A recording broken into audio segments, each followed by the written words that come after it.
Genesis dog, Genesis dog, Genesis dog, Genesis dog, Genesis dog, Genesis dog. What Nintendo cats?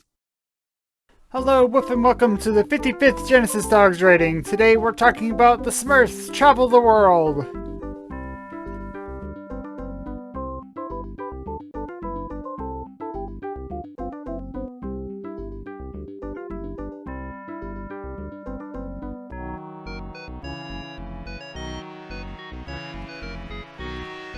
And the dog category. There was a bunch of cool animals and stuff. There was a chase scene with like a lynx or something.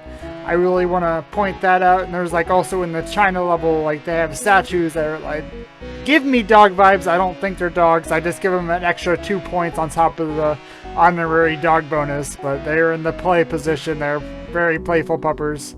But they like look more lion or dragon-y than anything else.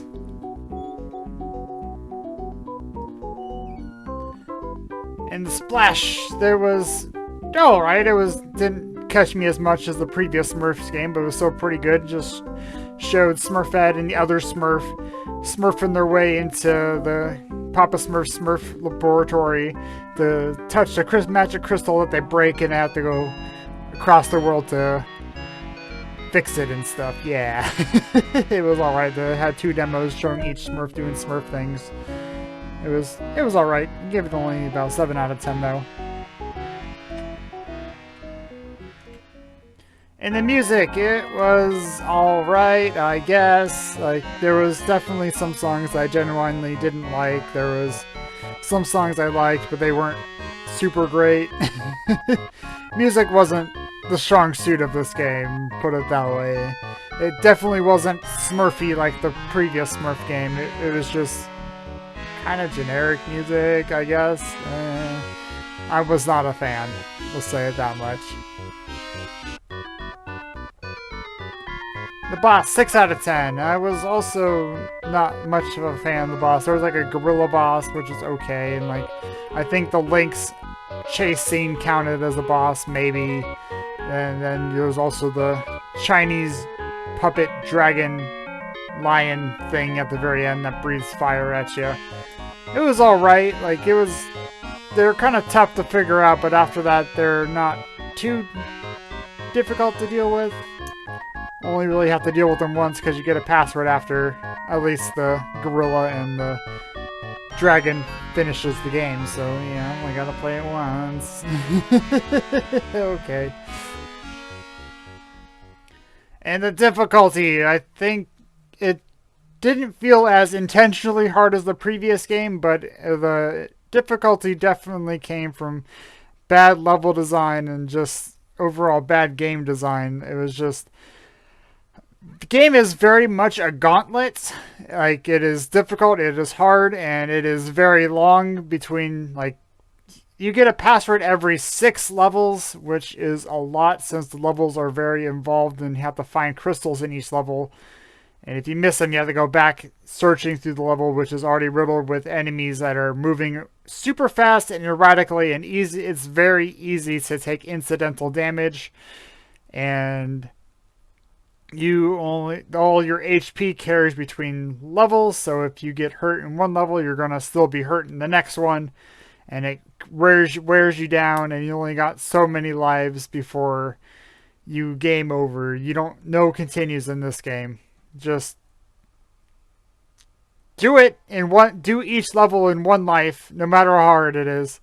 And if you get hit, there's no checkpoints, there's no saving the crystals you already got. Just do it all over again, idiot.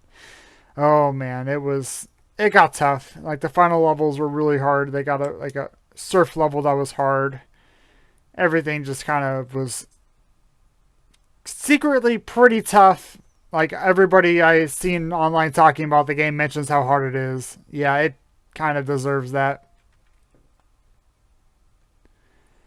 Experience, 5 out of 10. This game did not age well. There is a lot of racial insensitivity, lots of depictions and caricatures of different races and like natives, and it was kind of brought it down for me. And like, between North America and Africa, I would have given it a 4, but it did pick up. Like, the game was fine in some other spots, but there was definitely some levels I did not enjoy, like in the cave levels or like the North America Native American level. It was just a grind otherwise, like the boring fish level. It wasn't much to the game. I didn't enjoy it much, but I enjoyed it more than giving it a 4. It was just pretty basic, pretty average.